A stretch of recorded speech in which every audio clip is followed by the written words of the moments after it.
ஆனால் ஒரு படத்தில் ட்விஸ்ட் அண்ட் டர்ன்ஸை பக்காவாக வச்சா எப்படி இருக்கும் அந்த மாதிரியான ஒரு படம் தான் இன்னைக்கு கொண்டு வந்திருக்கேன். இந்த படத்தோட பேர் முஞ்சையா. இது ஒரு பாலிவுட் படம் நண்பா. கடைசியாக நம்ம பிந்தையாங்கிற ஒரு படத்தை பற்றி பார்த்துருந்தோம். அதுக்கப்புறம் இந்த படத்தை பற்றி தான் பேசுகிறோம்னு நினைக்கிறேன் பாலிவுட்டில். வாங்க நண்பா ஸ்ட்ரெயிட்டாக இப்போ இந்த படத்தோட ஸ்டோரி எப்படி இருக்குன்னு சொல்லி பார்க்கலாம். கடைசியாக உங்களுக்கு இந்த ஸ்டோரி பிடிச்சிருந்துச்சுன்னா கீழே காமெண்ட் பாக்ஸில் எப்படி இருந்துச்சுன்னு சொல்லிட்டு போங்க. இந்த படத்தோட ஸ்டார்டிங்கில் ஒரு அம்மா ஒரு பையனை போட்டு வெளுன்னு வெளுத்துட்டு இருக்காங்க. அப்படி அடிச்சுட்டு இருக்கிற அந்த கேப்பில் தங்கச்சி சென்டரில் வந்து தடுக்க ஏன்டா இவன் அடிக்கிறாங்கன்னு சொல்லி பார்த்தா இவன் ஒரு பொண்ணை லவ் பண்ணியிருப்பான் போல். அந்த பொண்ணுக்கு இப்போ கல்யாணமே ஆக போகுது. அந்த பொண்ணு கல்யாணம் பண்ணிக்க போகிற மாப்பிள்ளையோட சாப்பாட்டில் விஷத்தை கலந்து விட்றான் அந்த பயப்புள்ள. அதனால தான் அவங்க அம்மா போட்டு இவனை அடிச்சிட்டு இருக்கிறாங்க. அதுக்கப்புறம் அந்த பொண்ணுக்கும் கல்யாணம் ஆயிடுது. அப்படியே இந்த பக்கம் இவனுக்கு மொட்டையை அடிச்சு விட்டுறாங்க, குடுமி போகிற அளவுக்கு மட்டும் இடத்த விட்டுட்டு. இதில் இவன் செமகானில் இருக்க.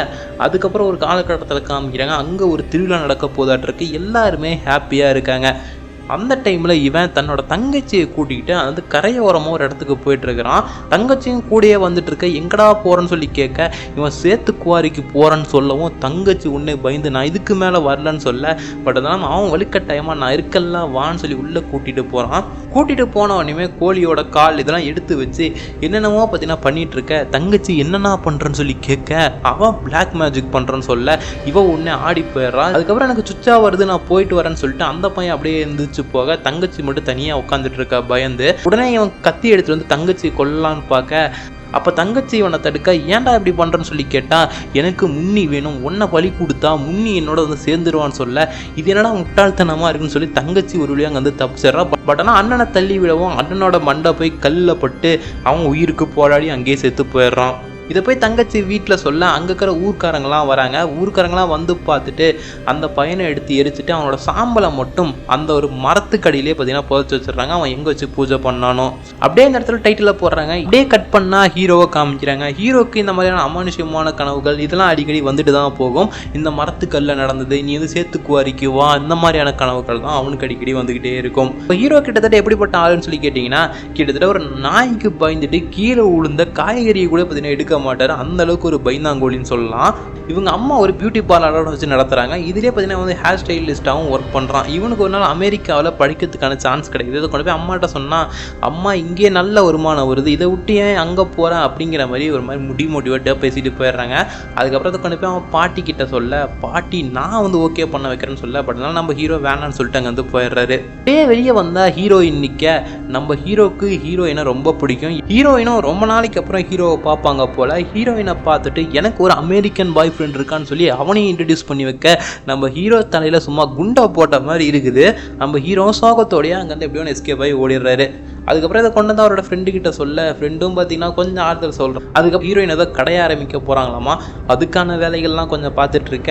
அதே சமயம் நம்ம ஹீரோவுக்கு இந்த ஒரு அமானுஷ்யமான கனவான ஒரு பேய் வந்து மரத்து மேலேருந்து தாய் வந்து குதிக்கிறது இந்த மாதிரியான கனவுகள்லாம் வர அவர் டக்குன்னு கொஞ்சம் பயந்து எந்திரிக்கிறாரு. இப்படி போயிட்டு இருக்க அந்த கடையோட ஓப்பனிங் அன்னைக்கு அந்த அமெரிக்கன் பாய் ஃப்ரெண்ட் வந்து ஹீரோயினுக்கு ப்ரப்போஸ் பண்ண ஹீரோயினும் அதை ஏற்றுக்கிறாங்க. நம்ம ஹீரோ அப்படியே அங்கே மயக்கம் போட்டு விழுவ பார்த்தா ஒரு வந்து அடர்ந்த காட்டுக்குள்ளே ஹீரோ மட்டும் இருக்காரு. அந்த மரத்து மேலே இருந்து திடீர்னு பேய் வந்து எகிரி குதிக்க உடனே நம்ம ஹீரோ எந்திரிச்சு பார்த்தா ஒரு பஸ்ஸில் இருக்காரு. நம்ம ஹீரோ இது வரைக்கும் பார்த்தீங்கன்னா அந்த பஸ் டிரைவரையும் கனவுல பார்த்துருப்பாரு. இதெல்லாம் பார்க்க நிஜமாக இருக்க உண்மையாலுமே எங்கடா போயிட்டு இருக்கோன்னு சொல்லி ஹீரோ திரும்பி பார்த்துட்டு இருந்தா பக்கத்தில் அவங்க அம்மாவும் பாட்டியும் உட்காந்துட்டு இருக்காங்க. அப்போ தான் பாட்டி சொல்கிறாங்க நாம் இப்போ சித்தப்பா வீட்டுக்கு போகிறோம்டா, சித்தப்பா பொண்ணுக்கு நிச்சயதார்த்தமா, அதனால் நாங்கள் போயிட்டு இருக்கோம்னு சொல்ல அங்கே போய் சித்தப்பா வீட்டில் இறங்கினா சித்தப்பா வேண்டா வெறுப்பா பார்த்தீங்கன்னா பேசி உள்ளே போகலாம் வைக்கலாமா வேண்டாமாங்கிற மாதிரி யோசிச்சுட்டு இருக்காரு. தான் சித்தப்பா ஹீரோவோட ஃபேமிலியை பற்றி பேச இது வரைக்கும் நம்ம ஹீரோக்கு அம்மாவும் பாட்டியும் மட்டும் வந்திருப்பாங்க. அப்பா ஒரு விபத்தில் செத்துட்டாருங்கிற மாதிரி தான் ஹீரோட சொல்லியிருப்பாங்க. உடனே எப்படி செத்தாங்கன்னு சொல்லியிருக்க மாட்டாங்க. இந்த ஒரு உண்மையை இப்போ சித்தப்பா போட்டு உரைக்க உங்க அப்பா சேத்துக்குவாரிக்குள்ள போனதுனால தானே செத்தாரு. அதுவும் எதுக்காக செத்தாருன்னா இந்த சேத்துக்குவாரிங்கிறது ஒரு சபிக்கப்பட்ட ஒரு இடம். இடத்த விற்கலான்னு பார்த்தா யாருமே வரல. அதனால தான் இந்த இடத்துல இருக்கிற மரத்தெல்லாம் எரிச்சுட்டா யாராச்சும் வந்து வாங்குவாங்கன்னு சொல்லி தான் உங்க அப்பா உள்ள போனாரு. உள்ள போனவரை அடுத்த நாள் கடற்கரையில் பணமாக தான் எடுத்தோம் அப்படிங்கிற மாதிரி சொல்ல ஹீரோக்கு ஒன்று தூக்கி வாரி போடுது. அதுக்கப்புறம் ஹீரோவும் அதுக்குள்ளே யார் இருக்கிறான் அப்படின்னு சொல்லி பார்க்கலான்ட்டு ஹீரோவும் வேகமாக போகிறாரு உள்ள. பட் ஆனால் அங்கே எல்லாருமே தடுக்க முயற்சி பண்ணுறாங்க. பட் ஆனால் யாரோடைய பேச்சையுமே கேட்காம உள்ளே போகிறாரு. போனால் நம்ம ஹீரோவும் கரெக்டாக அந்த பிளாக் மேஜிக் பண்ணால் தெரியுமா, சின்னதாக ஒரு பையன் அந்த இடத்துலையே போய் நின்று பார்க்க அங்கே இவர் கனவுல வந்த மாதிரியே அந்த முஞ்சாங்கிற பேய் இவர் மேலேயே டக்குன்னு குதிக்க இந்த பக்கம் ஒரே பரபரப்பாக இருக்குது வீட்டில். எங்கடா போனா பையங்கிற மாதிரி. ஹீரோ போகும்போது வண்டியை வேற எடுத்துகிட்டு போயிருப்பாரு. ஊருக்காரங்களாம் அந்த ஒரு சேத்துக்குவாரி பக்கத்தில் தான் வண்டி இருந்துச்சுன்னு சொல்ல உடனே சித்தப்பா இந்த நேரத்துலலாம் அங்கே போக முடியாது, நாம் எதுவும் இருந்தாலும் காலையில் பேசிக்கலாங்கிற மாதிரி உட்காந்துட்டு இருக்க உடனே ஹீரோவோட பாட்டி மேலே ஒரு ரூமில் போய் ஒரு குச்சம் ஒன்று எடுக்கிறாங்க. எடுத்துகிட்டு டக்குன்னு சேத்துக்குவாரிக்குள்ளே போனால் நம்ம ஹீரோவை அந்த ஒரு மரத்துக்குள்ளே பிணைச்சி இழுத்துட்டு இருக்குது. இதை பார்த்தோன்னே பாட்டி அந்த குச்சை எடுத்துகிட்டு போய் வெளுன்னு விழுக்கிறாங்க மரத்தை. அந்த மரமே சும்மா அதிருதுன்னா பார்த்துக்கோங்களேன். அண்ட் இந்த இடத்துல தான் ஒரு செம ட்விஸ்ட்டையும் வச்சுருக்காங்க. இவ்வளோ நாள் அந்த பாட்டி இருந்தாங்களா, அந்த பாட்டியோட அண்ணன் தான் பார்த்தீங்கன்னா அந்த முஞ்சாயி பேய் தான். அதாவது சின்ன வயசில் ஒரு குடுமி போட்டு அந்த பிளாக் மேஜிக் பண்ணுறதுக்குள்ளே போயிருப்பால ஒருத்தன். அவனோட சாம்பல் அங்கே போச்சதுனால அவனோட ஆவி அங்கேயே பார்த்தீங்கன்னா தெரிஞ்சிட்டு இருக்கு மேலே போகாமல். அண்ட் இவங்களுடைய ரத்த வம்சத்தில் யாரையாச்சும் அந்த பேய் வந்து தொட்டுச்சுன்னா அவங்களோட பார்த்தீங்கன்னா இந்த பேய் பிணைஞ்சிருமாமா. இந்த மரத்தோட எப்படி ஒட்டி இருந்துச்சு அதே மாதிரி இவங்களோடையும் பார்த்தீங்கன்னா சுத்த ஆரம்பிச்சிடும். ஒரு வழியா அந்த பாட்டி அவனை அங்கேருந்து கூட்டிகிட்டு வந்தாலும் வெளியே வர வழியிலேயே பாட்டியை அந்த பேய் பார்த்தீங்கன்னா ஒரு நிமிஷத்தில் நிறுத்தின அந்த பேய் டக்குன்னு அந்த பாட்டியவே பார்த்தீங்கன்னா கொன்றுது. இதை பார்த்தோன்னே நம்ம ஹீரோ அங்கேயே மயங்கி விழுக அதுக்கப்புறம் கண் முழிச்சான். அடுத்த நாள் ஹாஸ்பிட்டலில் தான் எழுந்திருக்கிறான். அதுக்கப்புறம் அவனோட அம்மா இதுக்கு மேலே நாம் இந்த ஒரு ஊரில் இருக்க வேணாம், வாடா நம்ம நம்ம ஊருக்கே போகலாங்கிற மாதிரி ஹீரோவை கூட்டிகிட்டு கிளம்புறாங்க. ஹீரோ வீட்டுக்கு வந்தோடனே ஒரே பாட்டி ஞாபகமாக இருக்குது. பாட்டி சமைச்சு கொடுத்தது இதெல்லாம் ஞாபகம் வர இந்த பக்கம் நைட் ஆகுது. நைட் நம்ம ஹீரோ தூங்கும் போது அந்த பேய் இப்போ பார்த்தீங்கன்னா வந்துடுச்சு. அந்த பேய் நம்ம ஹீரோவோட கண்ணுக்கு மட்டும் தான் தெரியுமா, வேற யாரோட கண்ணுக்கும் தெரியாதுன்னு சொல்லி அது நம்ம ஹீரோ கிட்ட பேச நம்ம ஹீரோ கிட்ட ஒரே விஷயத்தை தான் திருப்பி சொல்லுது. முன்னியே கல்யாணம் பண்ணும், எனக்காக முன்னியை கண்டுபிடிச்சி கொடுன்னு சொல்ல நம்ம ஹீரோ ஃபர்ஸ்ட் இதை பெருசாக எடுத்துக்கலாம். அதுக்கப்புறம் நம்ம ஹீரோட அம்மாவே கொல்ல போகிறேன், நம்ம ஹீரோ கூட இருக்கிறவங்கலாம் கொல்ல போகிறான்னு சொல்ல அதுக்கப்புறம் நம்ம ஹீரோ அதை சீரியஸாக எடுத்துகிட்டு தேட ஆரம்பிக்கிறாரு. நம்ம ஹீரோ மட்டும் தேடினா பத்தாது, நம்ம ஹீரோக்கு துணை வேணும்னு சொல்லி நம்ம ஃப்ரெண்டையும் கூட்டிகிட்டு வந்து இந்த ஒரு விஷயத்தில் மாட்டி விட்டுறாரு. அதுக்கப்புறம் இந்த போய் இவங்க ரெண்டு பேர்த்தையுமே நீ முன்னியை கண்டுபிடிச்சி கொடுக்கலனா உங்கள் ரெண்டு பேர்த்தையுமே கொண்டுருவாங்கிற மாதிரி மிரட்ட அதுக்கப்புறம் நம்ம ஹீரோவும் வேறு வழியே இல்லாமல் இவன் வந்து அந்த ஊரில் வாழ்ந்துருந்தானா இவன் லவ் பண்ணுற அந்த பொண்ணு அதே ஊரில் தான் வாழ்ந்துருக்குன்னு சொல்லி ஹீரோவோட சித்தப்பா போன ருக்குக்கு ஃபோன் பண்ணி முன்னையும் உனக்கு யாராச்சும் தெரியுமா அவங்கள ஃபோட்டோ இருந்தால் அனுப்புன்னு சொல்ல அந்த சித்தப்பா பொண்ணு நான் வந்து ஈவினிங்குள்ளே அனுப்பி விட்றங்கிற மாதிரி சொல்லி அதுக்கப்புறம் நைட் ஆயிடுது. இவங்களும் ஃபோட்டோ வரலன்னு சொல்லி தவிச்சிட்டு இருக்க ஒரு ஃபோட்டோ ஒன்று வருது.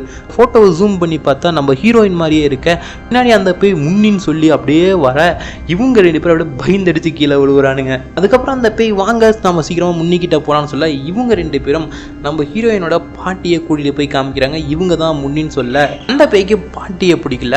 அந்த டைமில் கரெக்டாக நம்ம ஹீரோயின் உள்ளே வர நம்ம ஹீரோ வெளியே போக விடாமல் தடுக்கிறாங்க. ஹீரோவும் எவ்வளோ கிளம்ப ட்ரை பண்ணுறாரு.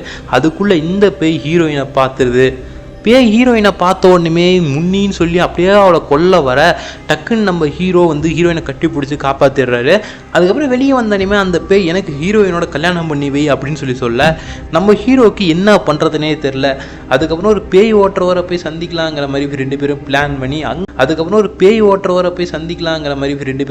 பண்ணி அங்கே போய் பார்க்குறாங்க. அங்கே போனால் தான் கரீம்னு ஒருத்தரை காமிக்கிறாங்க. இவர் தான் நம்ம சத்யராஜ். பேய் ஓட்டுறங்கிற பேரில் ஏதோ ஒரு ட்ராமாலாம் பண்ணிட்டு இருக்காரு. இவங்க ரெண்டு பேருமே போய் அவர்கிட்ட பேச அதுக்கப்புறம் நம்ம ஹீரோக்கு நம்பிக்கை இல்லாமல் எந்திரிச்சு போக நம்ம ஹீரோவோட ஃப்ரெண்டு தெரியாதனமாக நான் சட்டையை பிடிச்சிருக்கு அந்த ஆட்சியை நம்ம சத்யராஜ் பார்த்துடுறாரு. பார்த்த உடனே அந்த பேயோட பேரை சொல்ல இவங்க ரெண்டு பேரும் அப்படியே நிற்கிறாங்க. உங்களுக்கு இந்த பேயை பற்றிலாம் தெரியுமா சார்னு சொல்லி சத்யராஜ்கிட்ட கேட்க அவர் இந்த முஞ்சாய் பேயை பற்றி அப்படியே பார்த்தீங்கன்னா டீட்டெயிலாக எக்ஸ்பிளைன் பண்ணுறாரு. கடைசியாக அந்த பேய்க்கு ஒரு சிம்பிள் இருக்கான். அந்த சிம்பிளை ஒரு ஆட்டுத்தலையில் போட்டு அதுக்குள்ளே இதை அனுப்பி நாம் அந்த பொண்ணு கல்யாணம் பண்ணுற மாதிரி கூட்டிகிட்டு வரும்போது அந்த ஆட்டை வெட்டிட்டோம்னா இந்த பேயும் அங்கே அழிஞ்சு போயிருங்கிற மாதிரி சொல்ல இந்த பிளான் எக்ஸிக்யூட் பண்ணுறதுக்கு ஹீரோயின் வேணும். சரி நமக்கு வேறு ஆப்ஷனே இல்லை, இந்த பிளானை தான் எக்ஸிக்யூட் பண்ணியாகும்னு சொல்லி கரீமும் இதில் ரொம்பவுமே கவனமாக இருக்கணுங்கிற மாதிரி சொல்லி அவங்க ரெண்டு பேர்த்து அனுப்புகிறாங்க. இப்போ இந்த கல்யாணத்துக்கு ஹீரோயினும் வேணும். அதனால் ஹீரோயின் அவங்களோட கம்பெனிக்கு ஒரு ஆட் எடுக்கிறோம். அதுக்கு நம்ம சித்தப்பாவோட வீட்டு பக்கத்தில் ஒரு பீச் மாதிரியான ஒரு இடம் இருக்குது, அங்கே போனோம்னா சூப்பராக ஃபோட்டோ ஷூட் பண்ணலான்னு சொல்லி ஹீரோயினையும் கூட்டிகிட்டு போகிறாங்க அந்த ஒரு இடத்துக்கு. இவ்வளோ தூரம் கூட்டிகிட்டு வந்தாலும் ஹீரோயினை சேத்துக்குவாரிக்குள்ளே கூட்டிகிட்டு போன மாட்டாங்க. நம்ம ஹீரோயின் அங்கே வரமாட்டாங்கன்னு சொல்லி ஹீரோயினுக்கு கொஞ்சம் சரக்கை ஊற்றி கொடுக்க ஹீரோயினு கல்யாண கோலத்தில் வந்து அங்கே ஜாலியாக ஆடிட்டு இருக்காங்க. இதே டைமில் அந்த பேயும் ஆட்டுக்குள்ளே அடித்து கொல்லலாம் வெளியான்ட்டு போக அந்த பேய் ஒரே கத்துது, நான் மட்டும் வெளியே வந்தேன்னா உங்களை ஒருத்தனை கூட உயிரோட வர மாட்டேனாங்கிற மாதிரி கத்த நம்ம ஹீரோயின் சும்மா இல்லாமல் போதையில் அங்கேயும் ஆடிக்கிட்டு ஏன்னா என்னோட புருஷனை கொல்றீங்கன்னு சொல்லி அப்படியே அந்த ஆட்டை காப்பாற்றி விட அந்த ஆடு இப்போ தப்பிச்சு போய் நம்ம ஹீரோயினோட உடம்புலேயே பார்த்தீங்கன்னா அந்த ஒரு ஆவி பூந்துக்குது. ஹீரோயினோட ஆவி ஆட்டுக்குள்ளே போயிடுது. இப்போ அந்த ஆடு வேற ஒரு பக்கம் ஓடி போச்சா, இவங்க அந்த ஆட்டை தேடி 2 பேர் உள்ளே போக என்னதான் ஹீரோயினோட உடம்புல பூந்த இந்த பேய் சண்டை போட வந்தாலும் ஹீரோயின் ஆல்ரெடி பார்த்தீங்கன்னா சரக்கை குடிச்சிட்டு தெம்பா இருப்பாங்க. ஸோ அதனால் அந்த பேயினால் அந்த ஒரு பாடியை கண்ட்ரோல் பண்ண முடியல. சரி இவங்க ஒரு பக்கம் ஆட்டை கண்டுபிடிச்சி வீட்டில் எடுத்துகிட்டு போய் பத்திரமா வைக்கலாம் ஃபஸ்ட்டு அப்படின்னு நம்ம எடுத்துகிட்டு போக அந்த டைமில் கரெக்டாக சித்தப்பா ஆட்டுக்காரரோட வந்துடுறாரு. இந்த ஆட்டுக்காரரோட வீட்டில் இருந்தால் இவங்க இந்த ஆட்டையே திருடிட்டு வந்திருப்பாங்க. அதனால் அந்த ஆட்டுக்கார்ட்ட ஆட்டை கொடுங்கடாங்கிற மாதிரி சொல்லி இந்த ஒரு ஆட்டை பிடிங்கிட்டு போயிடுறாங்க. அதுக்கப்புறம் ஹீரோ இதை அவங்களோட அம்மா கிட்ட தெளிவாக சொல்கிறாரு. இது வரைக்கும் நடந்த எல்லா விஷயத்தையும் சொல்ல அவங்களும் ஹெல்ப் பண்ணுறங்கிற மாதிரி ஒத்துக்கிட்டு சித்தப்பா கூட போய் சண்டை போட்டு அந்த ஆடுங்கன்னு சொல்லி கேட்க ஏதாவது பிரியாணி போட்டோம் பாருப்பான்னு சொல்லி காமிக்க ஒரு நிமிஷம் நம்ம ஹீரோ ஆடி போயிடுறாரு. அதுக்கப்புறம் பார்த்தா அந்த ஆடு இன்னும் உயிரோட தான் இருக்குது. அதுக்கப்புறம் ஒரு வழியாக ஹீரோயினை பிடிச்சிட்டு வந்துட்டாங்க, நிறுத்தி வச்சு சரி சித்தப்பாவோட உடம்பு நல்லா தெம்பாக தானே இருக்குது, அவரை நல்லா கட்டி போட்டு இப்போ ஹீரோயின் உடம்புல இருக்கிற அந்த பேர் சித்தப்பாவோட உடம்புக்கு மாற்றி விட்றாங்க. இந்த பக்கம் ஆட்டு உடம்புல இருக்கிற நம்ம ஹீரோயினை திருப்பி ஹீரோயினோட உடம்புக்கே ட்ரான்ஸ்ஃபர் பண்ணிடுறாங்க. சித்தப்பாவுக்கு எந்த ஒரு குடிப்பழக்கமே இல்லை, அவர் குடிக்கவும் இல்லாதனால பார்த்தீங்கன்னா நல்லா ஸ்ட்ராங்காக இருக்காரு. இந்த பக்கம் நம்ம ஹீரோயின் போதையில் இருந்ததுனால அந்த பெயினால் ஹீரோயினோட உடம்பை கண்ட்ரோல் பண்ண முடியல. பட் ஆனால் சித்தப்பாவோட உடம்பு தான் நல்லா தெம்பாக இருக்குது. இப்போ பார்த்தீங்கன்னா வேற லெவலில் சண்டை போடுது. இவங்க ஒரு கட்டத்தில் ஹீரோ நம்மளால் இதை கொல்ல முடியாதுங்கிற நிலைமைக்கு போயிடுறாரு. ஆனால் ஹீரோவோட பாட்டியோட ஆத்மா உன்னால் முடியுண்டா பேராடின்னு சொல்ல அதுக்கப்புறம் தான் ஹீரோயினை கொல்ல உன்னை விட மாட்டேன்டா, நான் ஏன்னா ஹீரோயினை லவ் பண்ணுறேன்னாங்கிற மாதிரி அங்கேயே பட்டுன்னு போட்டு உடைக்க ஹீரோயினுக்கு ஒன்றுமே புரியல. பட் ஆனால் ஹீரோயினை கொல்ல விடாமல் நம்ம ஹீரோ அங்கே காப்பாற்றி சித்தப்பா உடம்புல இருந்த அந்த பேயும் பின்னாடியே நம்ம ஹீரோ பாட்டி ஒரு குச்சை வச்சு அடிச்சிருப்பாங்க. அந்த குச்சை வச்சு ஒரு சிம்பிளாட்டம் போட்டு விடுறாரு. அந்த சிம்பிளை திருப்பியும் நம்ம பேய் ஃபஸ்ட்டு ஒரு மரத்தில் இருந்திருக்கும்ல அந்த மரத்துலையும் போட்டு இப்போ அந்த பேயை திருப்பியும் மரத்துக்கே அனுப்பிடுறாரு ஹீரோ. இதுக்கப்புறமா நம்ம ஹீரோ அந்த காட்டுக்கே நெருப்பையும் வச்சு விட்டுறாரு. இதுக்கப்புறம் அவரோட அப்பா செய்ய முடியாத ஒரு விஷயத்த நம்ம ஹீரோ செஞ்சுட்டு வந்துடுறாரு அந்த ஒரு இடத்துல. இதனால சித்தப்பாவுக்கும் கொஞ்சம் சந்தோஷமாக தான் இருக்குது. இதுக்கப்புறம் எல்லாமே நார்மலாக ஹீரோ ஒரு நாள் போய் ஹீரோயின்கிட்ட ப்ரப்போஸ் பண்ணுறாரு. பட் ஆனால் ஹீரோயின் ரிஜெக்ட் பண்ணிடுறாங்க. நான் அந்த அமெரிக்கன் பையனே பார்த்தீங்கன்னா நான் என்ன மெச்சூர் ஆகலன்னு சொல்லி ரிஜெக்ட் பண்ணிட்டேன். இப்போ எனக்கு கல்யாணம் பண்ணுற வயசு இல்லை, பட் ஆனால் உன்னை பற்றி யோசிக்கணும், எனக்கு இன்னும் டைம் வேணுங்கிற மாதிரி சொல்லிட்டு ஹீரோயின் போக ஹீரோ மனசோடைஞ்சு அப்படி நின்றுட்டு இருக்காரு. அதுக்கப்புறம் ஹீரோக்கு இன்னொரு கனவு வருது. யாராவது சபிக்கப்பட்ட மரத்தை போட்டு அறுக்கிற மாதிரி கனவு வர நீ இந்த பக்கம் ஹீரோ ரொம்ப தைரியமா அந்த குச்சை வச்சுக்கிட்டு நீ வாடா நான் உனக்காக தாண்டா வெயிட் பண்ணுறேங்கிற மாதிரி நிற்க அப்படியே இந்த ஒரு கதையும் முடியுது நண்பா. அதுக்கப்புறம் கடைசியாக ஒரு போஸ்ட் கிரெடிட் சீனுங்க மாதிரி பார்ட் 2க்கு ஒரு லீடு மாதிரி கொடுத்து முடிச்சிருக்காங்க. அட் ஃபைனலாக அந்த படத்தோட ரிவ்யூன்னு சொல்லி கேட்டிங்கன்னா பாசிட்டிவான விஷயங்கள்னு சொல்லி சொல்கிறதுக்கு நிறையாவே இருக்குது. அதை தாண்டி சத்யராஜ் இந்த மாதிரியான ஒரு கதையில் நடிச்சிருப்பார்னு சொல்லி நானும் எதிர்பார்க்கல.